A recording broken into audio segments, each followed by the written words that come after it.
In the smoldering heat of the summer, on the plains of Cryptadia, a predator searches for a meal. He is a young male blood demon. Roughly 3.5 years old, he has reached sexual maturity, but has yet to reach his full size. Strange, however, is his kind rarely, if not ever, go out this far into the plains during the day. But he is starving. It has been a full week since he's gone without a proper meal. The occasional small mammal and bird is all he's gotten. And if he is to survive and become a bull, he must find a proper meal. And that is what he is following. He had been following a herd of Acutanatos for a whole day, and now he is growing impatient. He arrives at a small ledge, overlooking a valley, and below he finds his prize, a mid-sized herd of these hadrosaurs, in the middle of the youngsters' jousting season. He has been watching from afar, waiting for the perfect moment to strike. He sees the young buck scatter off from the rest of the herd, and he suddenly comes to a stop in his tracks as a loud rumbling sound was heard right behind him, and from out of nowhere, a great mass descended onto him. He snarled and buckled to try and get his assailant off him before suddenly he was flipped onto his side, and then felt a sharp weight descend onto him, and then he suddenly could not breathe. He felt his tail getting ripped apart. This kept going for another 3 agonizing minutes before he finally stopped moving. The young demon was not careful enough. He fully revealed himself to one of the sentries of the herd, a massive 5-ton bull Acutanatos, and this young carnivore's death would serve as a many to others, that these hadrosaurs were not pushovers, that they fought back. The island of Cryptadia is known for housing tons of animal species and groups long since forgotten by time. Many are well-known and famous groups, such as the Spinosaurs or the Stegosaurs. Others are lesser known, like the Noasaurs. They take up the niches of many other carnivorous dinosaurs that are now extinct. But one animal that is often overlooked and forgotten, despite their massive numbers, is the Acutanatos, meaning sharp duck. 5-ton hadrosaurs, and the last of the Lambeosaurines,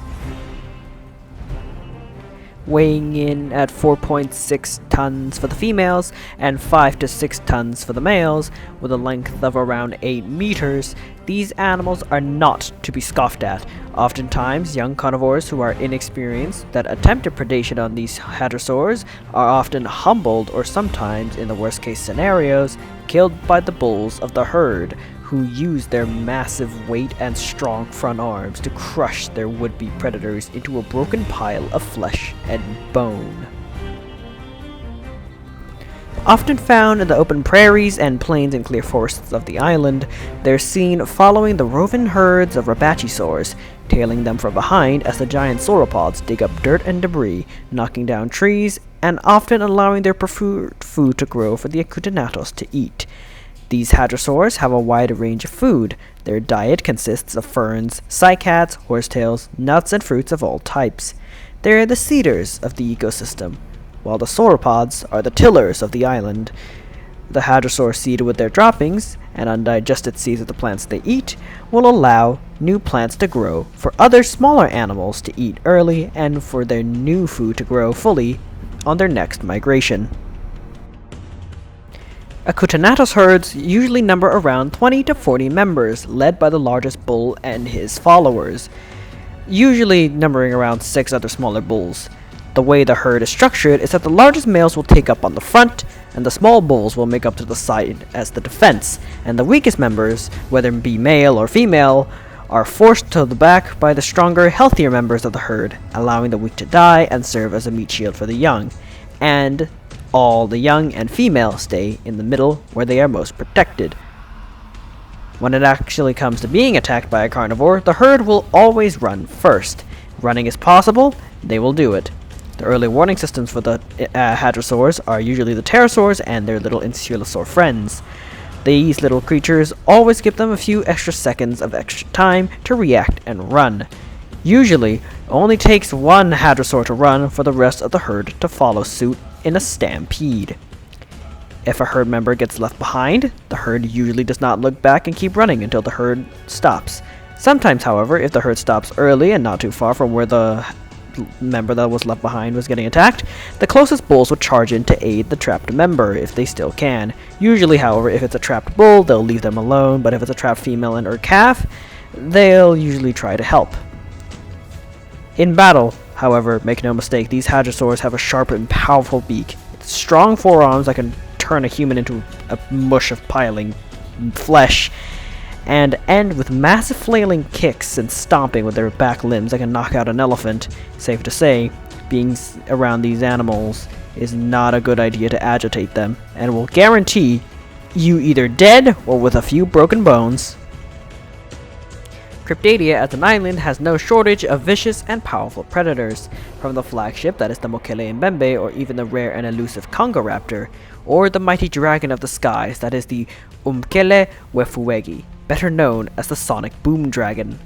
The most common predators of these hadrosaurs, however, are none other than the two infamous duo monarchs, the Huntress Queen of the Titans and the Blood Demon who made a deal with the devil. The Blood Demons, or the Sanguine Brutales, try to end their hunt as quickly as they can, going for smaller and younger weaker members to get a quick kill and leave without wanting to attract too much attention to themselves. But Cocodona venatrix prefer to hunt the large adults. Especially because of their disorganized family groups, they have a lot of mouths to feed, and what better prey item than the most common prey animal in their home region. Despite their popularity for being sauropod hunters, only a few select families actually specialize in hunting sauropods on a daily basis. Face-offs of these two species are intense and oftentimes leave both parties with injuries and sometimes either side having a dead member. The predator-prey relationship of these two animals are equivocal to the dynamic of lions and Cape buffalo, or the T-Rex with Triceratops. One of the most unexpected hunters of these hadrosaurs, however, is one of the Ishtarchids in Cryptadia, the crested dragon stork, or its genus name, Uhlophos umlajoka, the name of this dragon, translating to azure crested swarm dragon, given said name due to their behavior of living in large disorganized flocks that descend down on unsuspecting prey. While they don't outright attack an Acutanatos, even if it is alone and dying, a few might take a jab and peck at it, but nothing more than that, trying to weaken it as they wait for the sun and sickness to kill the animal. And until it drops, they will wait, and when it finally drops, they will feed, not caring if it is still alive or not. Acutanatos mating is pretty simple and straightforward. It is a beautiful mix of dance and song. The males would gather and broadcast their songs loudly, making the females interested and allowing them to listen and take their pick of their mate. Males will lift their crest up while letting out their songs, kicking up sand and dust to show their fitness, standing on their hind limbs to further enhance their song and strength, to further enhance the females. After the song is done, the females will take their pick by nudging their beaks against their chosen male and allowing him to nip at their back and neck before the two begin the mating process. Once done, the nesting and rearing of the young is completely left to the female while the male goes off to repeat the process until all females who chose him are done mating and have his eggs.